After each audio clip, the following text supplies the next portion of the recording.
In this video, we are going to look at some problem-solving questions involving bearings, just to show you what you might actually see and also how to apply your understanding of bearings to practical situations. So let's get started with example number 1. So we have the diagram below. It shows the positions of Anna, Brett and Camilla. The bearing of Brett from Anna is 070 degrees true, so true bearing of 70 degrees. Let's label that straight in. So that bearing there is 70 degrees, and angle ABC is 50, as already labelled.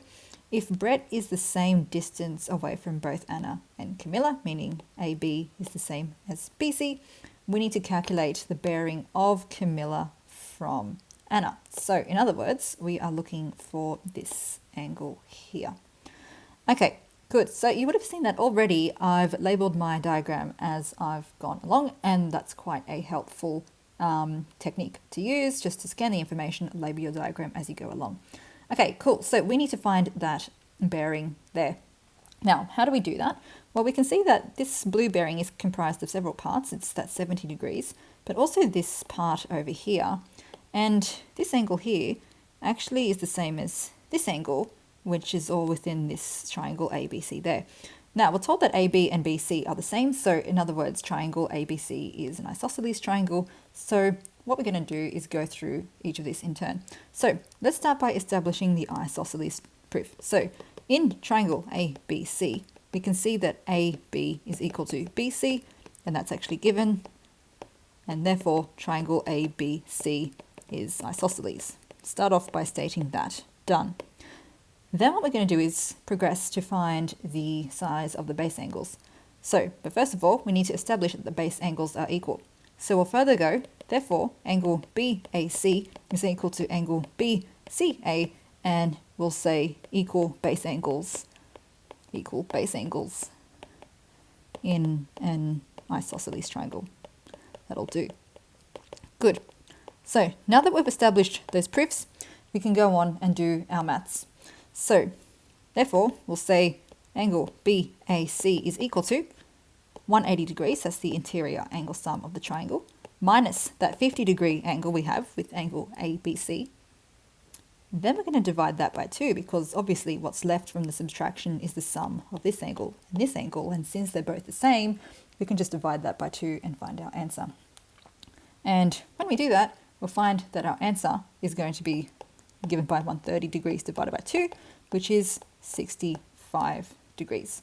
So therefore, angle BAC is equal to 65 degrees. So we still need to find the bearing. Let's do that over here. So therefore, the bearing is equal to that red 70 degree angle here, plus that 65 degree angle that we just worked out, which is equal to 135 degrees, and that'll be our answer.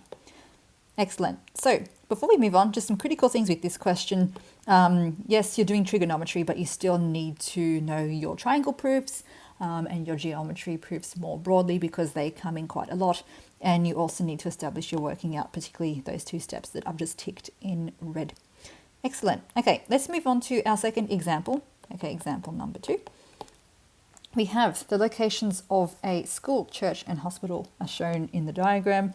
The bearing of the church from the school is 56 degrees as labelled, and the hospital is due east from the church. So we can see that's indicated by a right angle. If something is due east, it means that it is, as the name suggests, directly due east, so we can assume that angle is 90 degrees.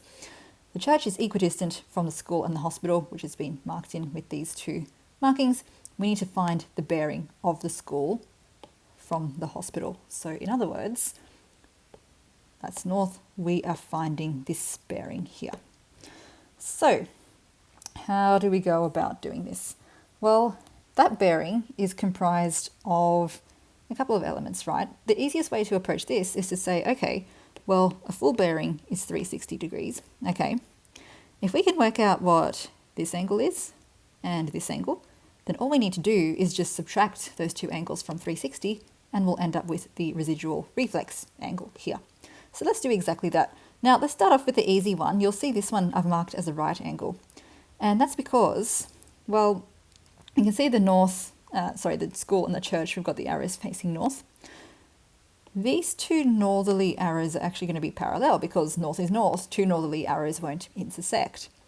Therefore, what we can do is use our co-interior angle sum, and maybe we'll just kind of label these angles, so N1, N2, N3, and we'll start off with, so angle, let's go CHN3. By that one, I'm referring to this here that I've just labeled.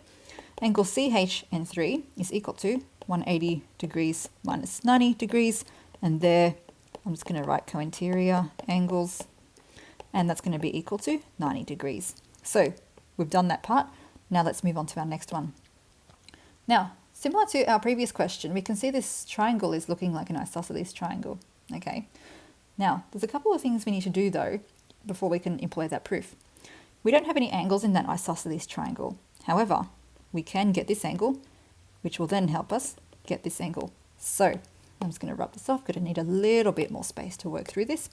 Okay, so what I'm going to do, let's start off with this angle. I'm going to call that angle Y, let's say. Okay, so Y degrees, how are we going to work that out? Well, similar to our previous proof, to get this right angle, we can see that N1 and N2 are here, right? And because north is north, they're parallel lines. So let's employ our co-interior angle proof.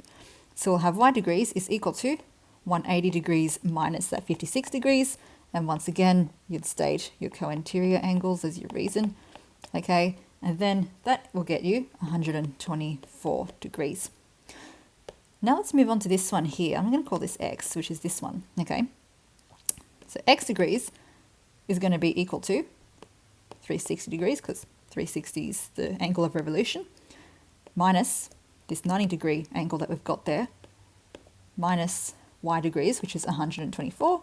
Reason being we have angles of revolution equal 360 degrees.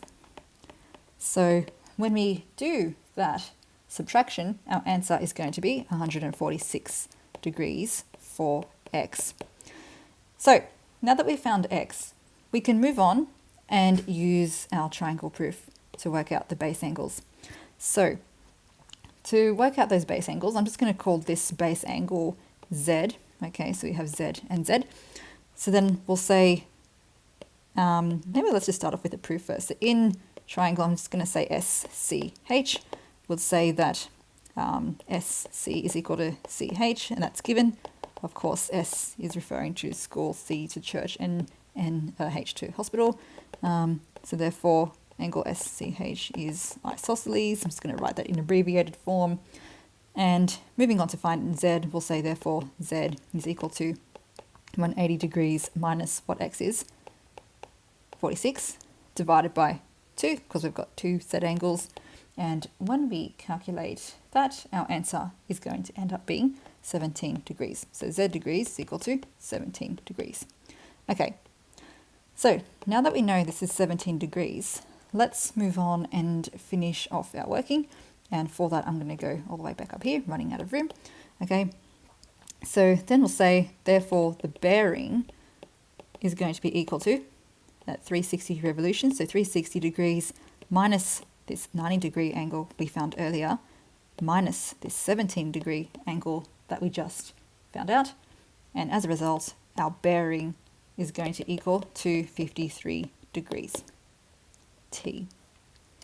Excellent. Okay, so a couple of key points from this question. Of course, we're using our isosceles triangle proof again, but importantly, you will see how our parallel line theorems come to the rescue and help us work out these particular problems, particularly when we need to find these angles.